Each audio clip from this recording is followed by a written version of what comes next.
Gotta keep those sun-kissed vibrations happening with you. Good vibrations. Good vibrations. Good vibrations. Good vibrations. Good vibrations.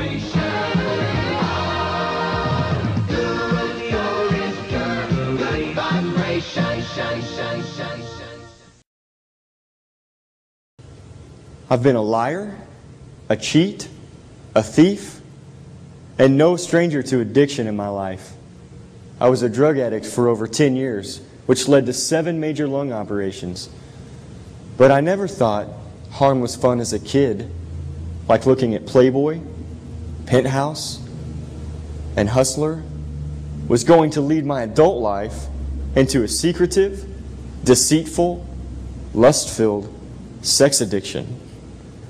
Over the past several years, 5 or 6 nights a week, I would have a fling with my computer and the 423 million pages of internet pornography that make up our adult cyber world today. And every time I would shut my computer, the overwhelming feelings of guilt and shame. I'm a monster. I'm a pig. I'm sick. I'm twisted. Why can't I change? God, change me. I wore a great mask on the outside. I could act on the outside very well. But on the inside, my heart became a dungeon, and I could not escape from it. Fix me. Change me. Help me. Please, God, please help me. I used to beg. And one day, He did, in a very strange and peculiar way. The reason why I showed you that was some of us are in that same spot right now. That's the chair real high. But some of us are in the spot where we wear that mask. You know what I'm saying? We think everything's all cool. We think everything's good. And we say we're Christians.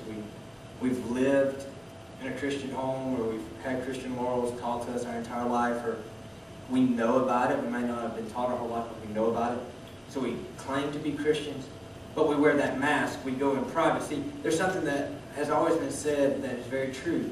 What you do in private will be shown in public. Some of you ought to be scared. Because some of the things that you're doing, some of the things that you say, the ways you're acting, you think that you're hiding from people? You're not. Eventually it'll come out. Eventually it will come out.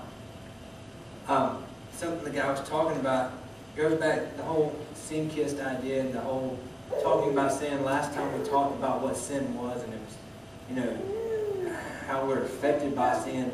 Tonight I want to talk to you about the consequences of sin. I know we all think, okay, well, he's going to say the consequences of sin is hell. Okay, yeah. I told Spence earlier, I said the time my message is, if you sin, you go to hell. That's pretty much it. If you sin, you go to hell.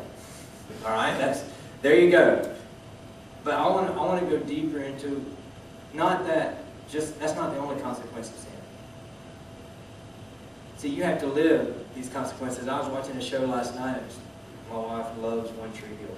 I mean, if you watch One Tree Hill or know what I'm talking about when I say One Tree Hill. Okay, none of you. I do, man. Okay, Johnny knows what I'm talking about. Yeah, I got some folks here who know what I'm talking about, okay?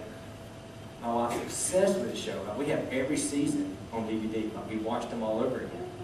But there's a character in there, his name's Dan. He's lived a horrible life. I sound like I'm in a bucket, and I'm ringing up here really bad. He lived a horrible life. He shot his brother and killed him for nothing, for no reason. I mean, really no reason. He killed him for no reason. He just saw him in the hallway one day and said, you're dead. Okay? And he thought he got away with it, but eventually his sin found him out. And something he said on the show last night was really profound to me now that I watch shows for deep spiritual meaning. Especially One Tree Hill, looking at One Tree Hill for deep spiritual meaning is kind of shallow. But Dan said, I'm not dead, but I'm not, he goes, wait, I guess I am dead, and I'm living in my hell. In other words, He's as good as dead because of the things and the consequences he was having to live because of what he did. When we look at the story of Adam and Eve and the first people to sin, they had to do what? They had to reap the consequences. They were ashamed. It says that when they took and eat, they went and they realized that they were naked. It said that then the eyes of both of them were open, and they realized they were naked, so they sewed fig leaves together and made coverings for themselves. In other words, they were ashamed of themselves. I know we all want to think Adam and Eve are like this buff and really hot woman, okay? But if you just realized you've been walking around your entire life in the nude, you'd be sewing some fig leaves together. You know what I'm saying? No matter how buff you is, no matter how good you're gonna put some clothes on. All right? They were ashamed, so they covered themselves. There's a consequence for what they done. Their eyes were opened. They began to see things for what they were. They began to reap the benefit of what they did. And everybody's like, the reap the benefit? There was no benefit. The consequences of sin outweigh the benefits by far. I mean, like if I had the little statue of Miss Justice or whatever, you know, what you see on the at the courthouse, you know, like here's the benefit and here's the consequences of sin. You know what I'm saying? There is no, they don't equal each other out. The consequences outweigh us. They're so much worse. But there's sin and there's guilt. They went and it said, then the man and his wife heard the sound of the Lord God as he was walking in the garden in the cool of the day, and they hid among the trees in the garden. And they said, but the Lord God called to the man, where are you? And he answered, I heard you in the garden, and I was afraid because I was naked, so I hid. I was ashamed. I was guilty. I was stripped of everything because I sinned.